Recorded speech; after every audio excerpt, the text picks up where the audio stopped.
Hey everybody, I'm Christian with the Cox Science Center and Aquarium. In recognition of the 125th anniversary of Hugh Willoughby's daring adventure across the Everglades and 75th anniversary of Everglades National Park, the 2002 Willoughby Expedition Team has set off on a 130-mile canoe trek across the same path from October 27th through November 3rd. During this expedition, they will take photos and samples of the water to test for chemistry changes, pollutant substances, specifically microplastics, and modern effects surrounding this vital water system. This team also includes Science Center board member Harvey Oyer III. Let's go ahead and check in on the team and see what they've encountered today. Okay, you guys are good. You ready for a little narrative? Yes, no, maybe. Yes, sure. Okay. Today is day 3 of the Willoughby expedition. We're a wooden platform in the middle of the grass. I've panned the camera around. We got here about 9:30 last night, so we had a couple hours in the darkness. Unbelievable. Very peaceful. Dropped to about 70. It was gorgeous. Thought of not finding a platform. And it is a beat up old wooden platform they used years ago for scientific science. They're crazy. and we are at Willoughby Island. Well, the island. Our namesake, and then we're going to head northeast to the L67 canal, and we'll be back near civilization. So our 3 days of blackout period are almost. Charlie. Well, we've been going up the airboat trail since midday yesterday after the 1 o'clock. And we'll be going up the airboat trail for another few miles, and then we run out of airboat trail, and then we have to free range across the grass to get to the crossover to the L67. We haven't seen a whole lot of wildlife. We saw a shark in the mouth of the Harney River. Harvey, Christina was asking how many miles we paddle a day. Christina, it varies.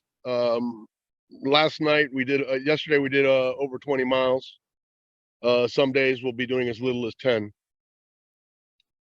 Last night was our longest paddle, especially in hours, because a lot of it was slow going, paddling through the grass. The paraphyton drags on the boats and slows you down quite a bit. We did get a Zoom call with Palm Beach Public Elementary yesterday afternoon. So Zoom into his son's class, and I got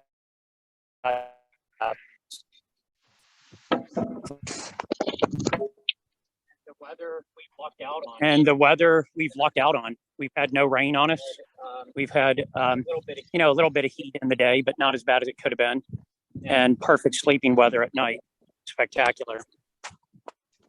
And very peaceful. No encounters yet. No real alligator encounters, no crocodile encounters, so it's been pretty safe so far. Danny, there haven't been too much mosquitoes. I mean, it hasn't been bugless. In Cane Patch, we had to put on our bug suits for a while, but other than that, the bugs haven't been too bad. We had a good cold snap a few weeks ago that they say knocked them back pretty hard.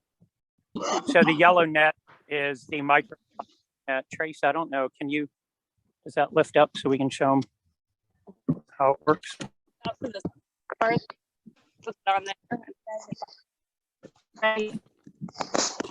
That one to turn it into the current. Some poor person at the back of the canoe has to paddle really hard to try to keep that in the current. Just for 10 minutes. Guess who that guy is? Yeah. Okay, so Christina's asking what we've been eating, and Danny says that they know we took food supply with us, but what do we think Willoughby ate? Cane roots, fish. Well, Willoughby, was unrestricted in his hunting, so he ate gator, he ate tarpon, he ate a lot of things that we frown on these days. A lot of birds.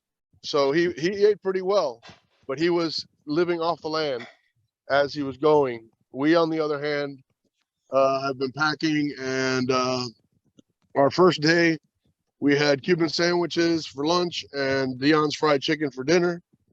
Last night we had chili, both veg and non-veg, and we have a lot of snack food to keep us going during the day, even though we haven't really been eating that much of it. And I just shared another question with you from Alex Martin from Jupiter Middle School. He's wondering first we're wondering if you found any microplastics in your research. And then the second question, he had a question, why would there ever be microplastics in the Everglades if it is a national park? Well, they come from everywhere, but Tracy, I guess you're better suited to talk about that than me. Talk to us about microplastics. So we can't necessarily tell right now if we could see microplastics because they're pretty small. So we'll have to go back. We're looking in sediment and we're looking in the water. We have found some Band-Aids and some balloons out here. So we found some larger plastics that have made their way out here, but we haven't found. So we don't know about the microplastics. But microplastics, like Charlie was saying, they come from everywhere. So they're in the air. They move in the water, and so they've really found them in Antarctica. They found them at the North Pole, so they're just moving through the environment like droplets of water because they're so small. And one of the things that you find a lot out here is Mylar balloons. So if the kids are wondering what they can do to help the Everglades, use something other than balloons for your parties. Those Mylar balloons last forever, and you'll find them out in the middle of nowhere because they'll float to wherever and they'll land wherever.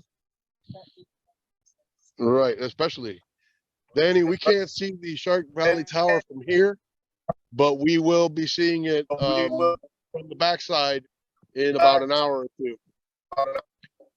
We were going to spend the night at the tower, but it made for 2 short days. So we decided not to go to the tower. I have informed the folks at the tower that we will be passing by, see if they see us. But we will come over to Willoughby Island, which is about a mile away from the tower. And, hopefully they can see us from there.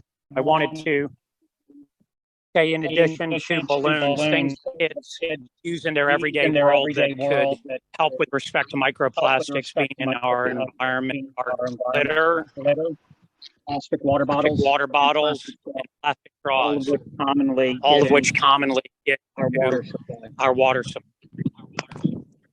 And just a moment here in the local, and look at all those dragonflies all over our boats. We were seeing them all night last night. It was just worrisome because the only reason there's so many dragonflies is that there's so many bugs because they're predators. But they're all over the place, and they kept us pretty comfortable. Thanks, guys. Christoph, you want to tell us about your flags? Got the American flag. And where's that flag been, Christoph? It's been on Kanalea. It's been on Mount Marcy. It's been on Lobouche. And then underneath it is the Willoughby Expedition flag, which is a replica of the original Willoughby Burgee. Oh, wait. Flag. The numbers are reading backwards. Hang on a second. There we go. So that's our expedition Burgee. All right, guys.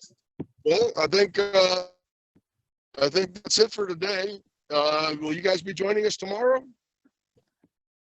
Yes, we will. The Cox Science Center and Aquarium will definitely be joining you tomorrow. Excellent. Well, we'll have a special Sunday edition. All right. Thank you so much. Take care, guys. Bye, everybody. All right. Bye. Bye.